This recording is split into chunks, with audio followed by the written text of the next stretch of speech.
Hey everyone, it's Austin in the Middle, and I hope you're having a great day so far today.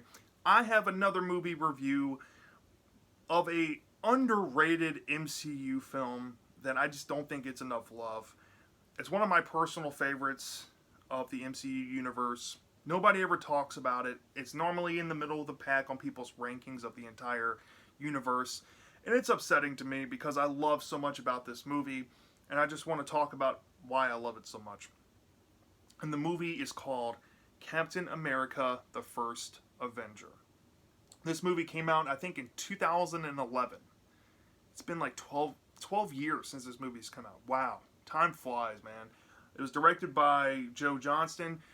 I think I might have seen a couple other projects he was attached to, but I can't remember off the top of my head what they were. But I'll tell you this, Captain America the First Avenger.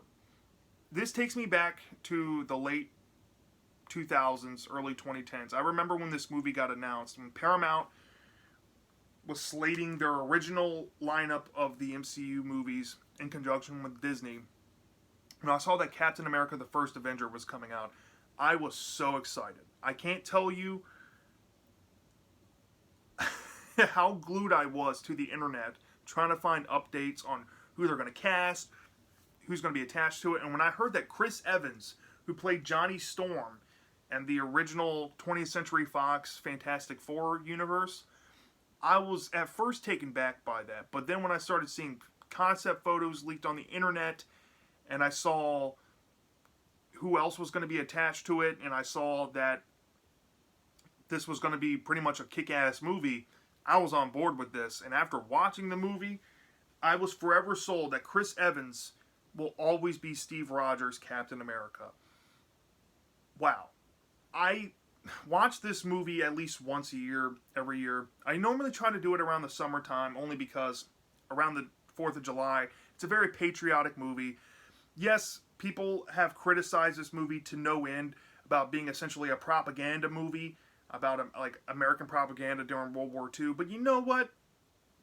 I don't care. This is a Captain America movie. If there was any film to do that with, it's this movie. Now, I don't mean to undersell this film as just being a propaganda movie, because this film is like pretty much on the nose a 2-hour long movie of just a love letter to pulp adventure stories that inspired the likes of Indiana Jones and many filmmakers over the years. It's a love letter to Golden Age comic books. Without its I can't say it's not without its missed opportunities, though, with the MCU, and I'll get into that later. But I love this film. It's not in my top 5 favorite superhero movies ever made.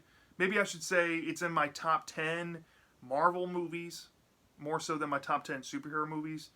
But it's close to that. It's such a great movie.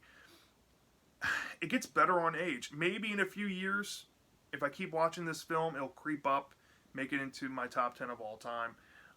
But this easily is the most underrated MCU film, and I'll always stand by that. Now, the story starts off, if I'm going to get into the plot synopsis, the story starts off with this discovery in like this area of Norway. These group of researchers find a crashed plane, and they laser into it. They explore around inside of it, and they see a shield popping out of the snow, and they recognize it as Captain America's shield, which kicks off like a flashback type of movie of how this originated and how this came to be. And it's completely set during the time of World War II and America's involvement, starting from 1942 up till the end of the war, right? And we get to meet a young Steve Rogers, who is played by Chris Evans, but his body is like tinier than usual because he's a big, tall, buff guy, but he's like really short and scrawny. And this guy is trying to get enlisted into the military so he can go fight over the seas, because he's seen all the advertisements for America going into the war. He totally believes in ending oppression and the Nazi regime because they're evil. And even though he doesn't like to kill, he believes in doing right, and he thinks that this will be an outlet for him to escape from his mundane life, just being an ordinary guy living in Brooklyn, New York. And he gets denied, though, because he has a history of asthma, and he has some debilitating physical things going on that the government agency just doesn't want to bring into the service. They think that he's better off just staying back home because he's not cut out for war. Now, this upsets Steve, and he gets his rejection letter to him, and he's out in a alley, and he gets to meet, we get to meet his friend, Bucky Barnes, who's played by Sebastian Stan, who does a phenomenal job in this movie as well. And his friend's already in the service, and he's trying to, console Steve about what happened.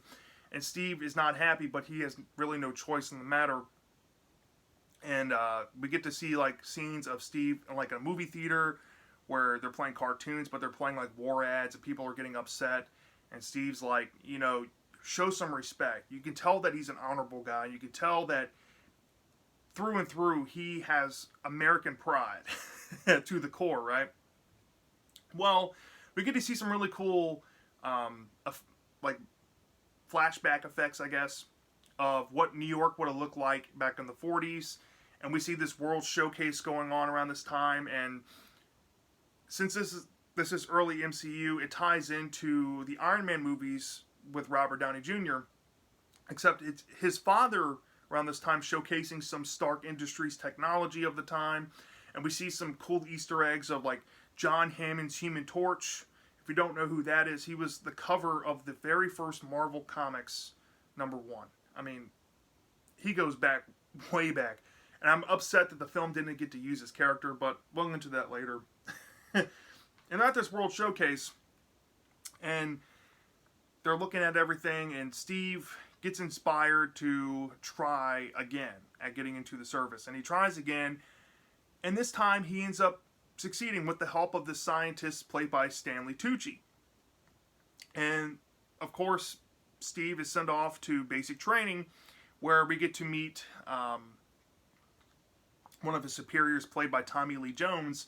And Tommy Lee Jones reveals that this is a program that Steve Rogers and all these other soldiers have been put into. And there's going to be one person throughout the training, and that whoever the top performing person is will be selected to be given this experimental serum to make them a super soldier, and pretty much make them impervious to battle. And Steve goes on this journey along with these other soldiers, and he ends up coming out on top, and he gets chosen to be the person they give the serum to. And when he goes into this chamber and comes out of it, he's now big, tall, muscular Chris Evans that we see on the cover here. And people are just awe-stricken by what happened to him. And if they can turn somebody like Steve Rogers into that, imagine what they can turn a bigger guy with muscles already into. But the government decides to pull a plug on it for the time being, and Steve is the only super soldier in the bunch. And that leaves a couple of other fellow soldiers kind of resentful to Steve. And Steve is thinking that he's going to be able to go off and fight in a war. At least one of the stages of war. But he gets put and relocated to a traveling propaganda circuit where he travels with these beautiful women, and he just wears this Captain America suit and the shield, and they prop him around like he's the ideal super soldier, and they're trying to build war bond support from the American citizenry, and trying to make him the face of the war bonds and all that. And Steve gets relocated to feeling like he joined the service all for nothing. And throughout this movie, there's this woman named Peggy Carter, who is a British, co-op that is working with the government that Steve Rogers is working with. She's played by Haley Atwell, and there's this romantic connection with her and Steve once Steve goes through this transformation. And Steve is technically promoted to a captain because of all of his stuff that he's done up to this point. He did have to show himself a little bit before he became relocated to the traveling circuit, right? So he did have to do that. And she's talking with him about, how he's feeling. And he's like, I should be out there helping my boys. I should be out there doing what this gift has given me. And I feel like I'm wasting away.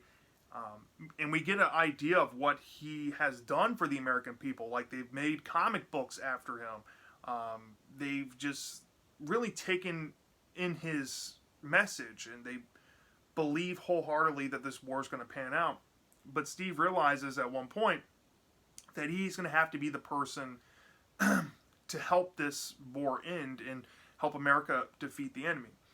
Now, I haven't even mentioned a big part of the story yet, but early on, we get this in the flashback, we get this situation where a couple of presumed Nazis are ambushing this castle of sorts, and we get to meet this character who ends up being called Red Skull and his lackey. And they're looking for this item called the Tesseract, which, if you're a fan of the Marvel Comics and you've ever read Marvel Team Up, this is inspired by that series that introduced the Red Skull Cosmic Cube storyline. And Red Skull gets his hand on the Tesseract and gives it to his lackey, who's like this Nazi scientist. Well, I should say, in the Marvel movies, they really hammer home that it's mostly Hydra working for the Nazis, right? But Hydra wants to use the Tesseract to pretty much create weapons that can be used for global domination. And they don't really know the exact power of the Tesseract, but all they know is that the Tesseract comes from Odin, the mythological god of the Nordic people. And like I said, this is early MCU, so this is tying in like Thor stuff, Iron Man stuff, all in one. And they've pretty much managed to harness some technology that's given them the upper hand during this war. And Steve, when it catches up to him wanting to go off and keep fighting, now has to decide what to do from here. He recruits his friend Bucky to his team that they end up calling the Howling Commandos, which are like Captain America's pretty much right-hand men. They go on a couple of tears, do some missions together, but something ends up happening to Bucky that we don't figure out what that entails until the next follow-up film. So I don't want to say anything about that, and it's not the saddest thing ever because of the acting in that scene, but it is what it is.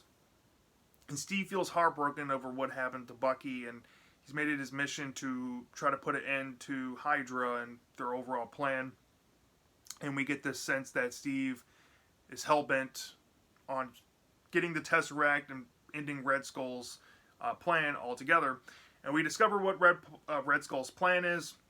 Captain America may or may not succeed in defeating the plan, with a cost, though. And that cost ends up tying together with the beginning of the film.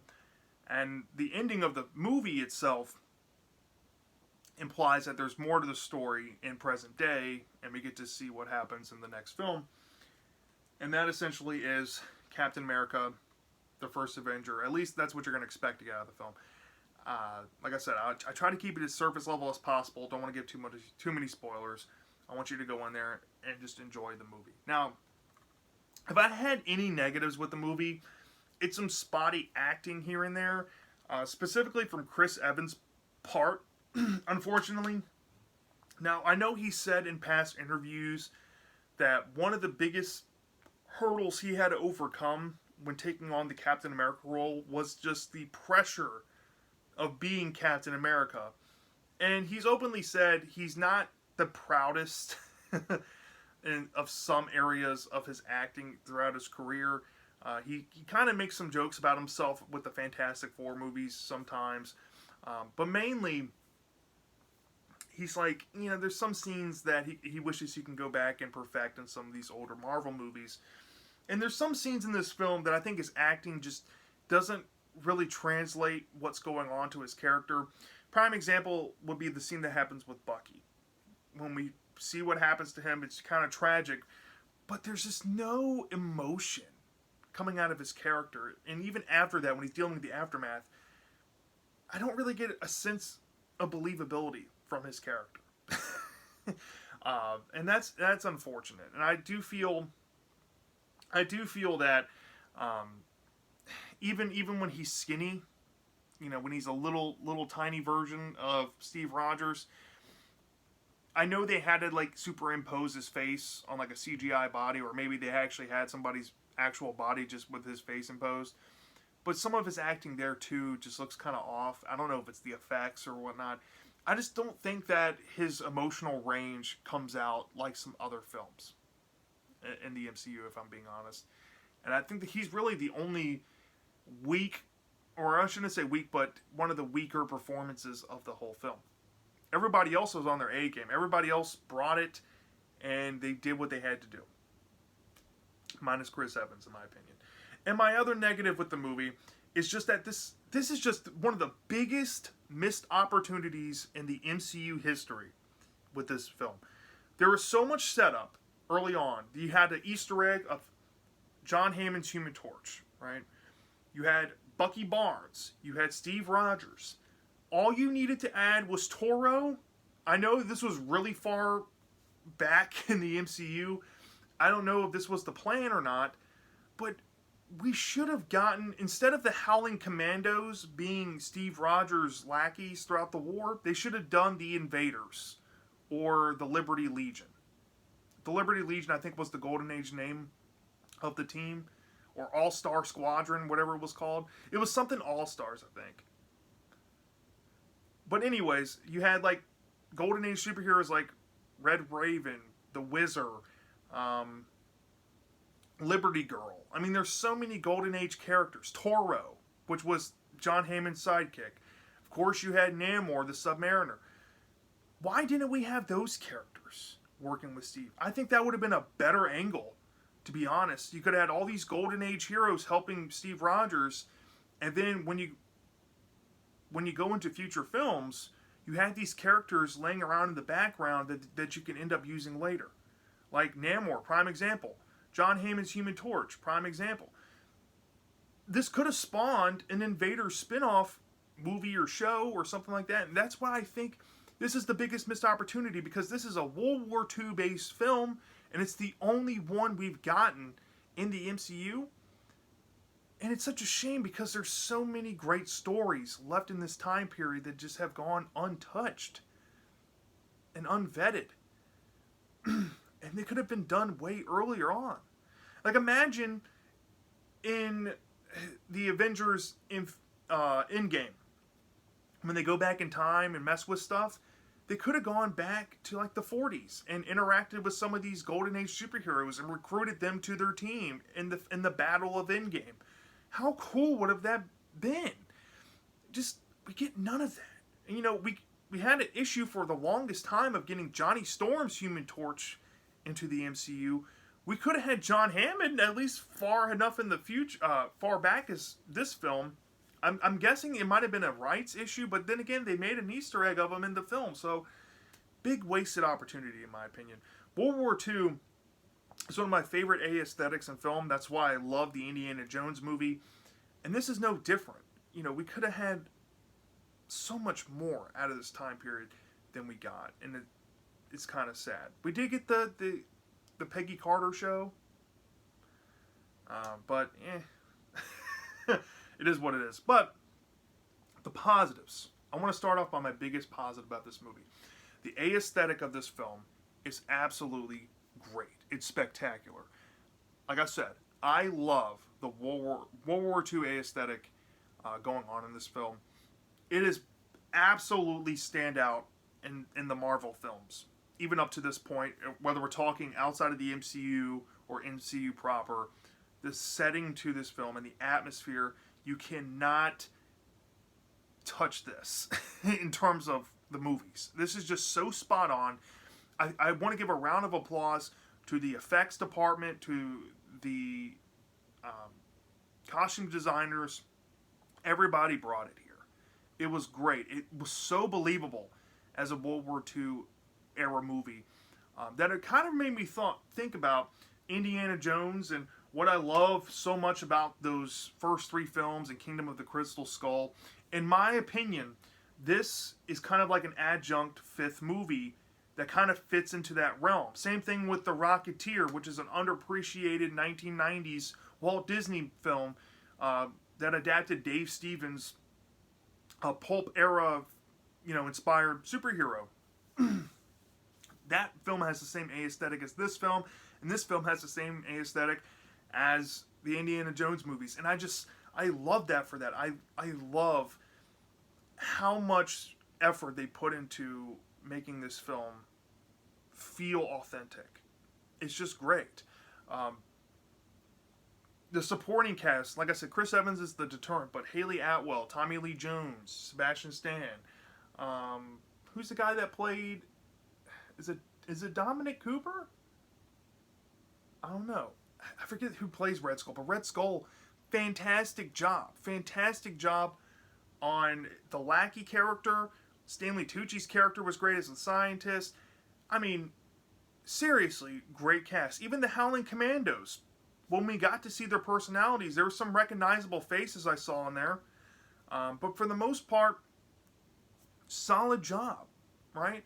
I think especially Bucky's character gets way better, and I think definitely Chris Evans gets way better in the film following this. But this was a great introduction to all these characters that we got to know in early stage MCU, and in the Peggy Carter universe. And it's just well performed for the most part.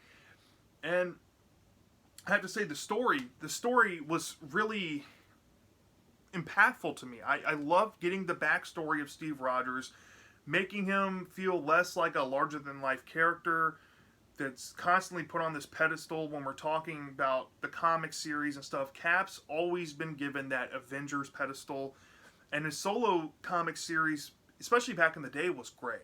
I mean, I love a lot about 70s and 80s Captain America. The 90s almost ruined his character, especially the 2000s when we get into that Civil War, Secret War era, or it's Civil War. Secret Wars were the 80s, but the Civil War era, and then we're talking about when the whole storyline when they try to make Captain America a member of Hydra. I hate that. I hate that storyline. Easily my least favorite, next to some of his 90s just abysmal crap. I loved the origin they gave Cap in this film. It's very spot on to mythos we got in early Silver Age Marvel, dealing with Steve Rogers coming back.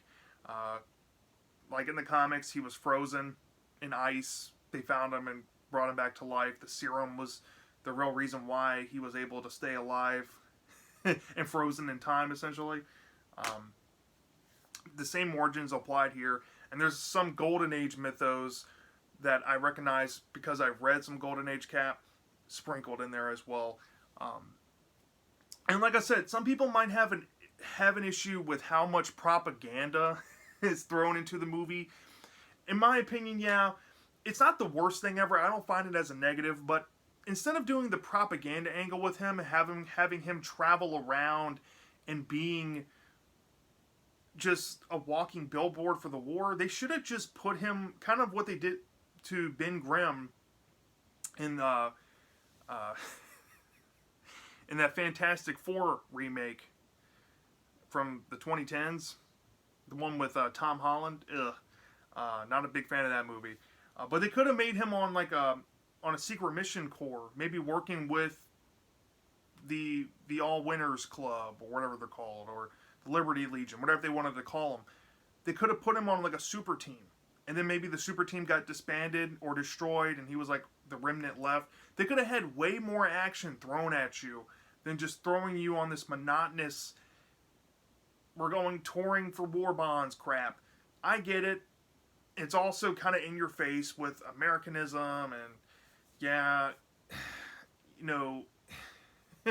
it's kind of a slanted history being presented. But to be fair, like I said before, in a Captain America movie, that's what it was. It's pretty authentic to what the times would have been like. I don't really get the criticisms because, as somebody that's a trained historian, a lot of this stuff is mostly accurate. That's how America's perception of the war was. Yeah, there's some fictional elements kind of sprinkled in there, but for the most part, there's way worse stuff in other World War II movies that I think just kind of drills home the propaganda more than this. Yeah, it's a wasted opportunity, but it's not the worst thing ever, and I don't really find that to be a negative. But I do think it adds to Steve's character because he goes on this journey around the country doing, war bond commercials and stuff, trying to get Americans to invest into the war effort. And I think that kind of opens his eyes to what he's really meant to do, right? So it plays into the plot of the movie, I think, more so than people give it credit for. The music in this film, it's very much like an Indiana Jones movie. And like I said, this is kind of like an adjunct to those films. The music feels very at home with those. Reminds me of pulp era action movies and stuff. Now that I'm thinking about it, it kind of reminds me of that Phantom movie as well from the 90s. It has that flair to it, but with like a 2010 style. It's hard to explain this film, but it's just a very stylish movie. It's definitely aged well. It looks great in HD. I've had this copy ever since it released on Blu-ray years ago. This was a must-own in my collection. And this was a hell of a way to kick off the Captain America trilogy in the MCU. If you ask me, the Captain America set of 3 movies, this movie, Winter Soldier, and Civil War, easily the best 3 movies centered around one character in the history of Marvel. The history, right? You got banger after banger after banger, and they just keep getting better and better and better. Civil War, in my opinion, is slightly lower than Winter Soldier for me, but still, all fantastic movies. And I love this movie. I love it deeply. It's the most underrated MCU movie out there. People do not give this movie enough credit than it deserves. I love it. I love it. From a 0 to 5 star basis, I'd give this film like a 4.5 out of 5 stars. Yeah, my negatives with Chris's acting and stuff, yeah, it's there. And a couple other small things, but for the most part, amazing film. Doesn't get enough credit than it deserves. So yeah, that's my thoughts on Captain America: The First Avenger. Let me know down in the comment section. Do you love this movie? Do you hate this movie? I'm dying to know. And I'll see you next time.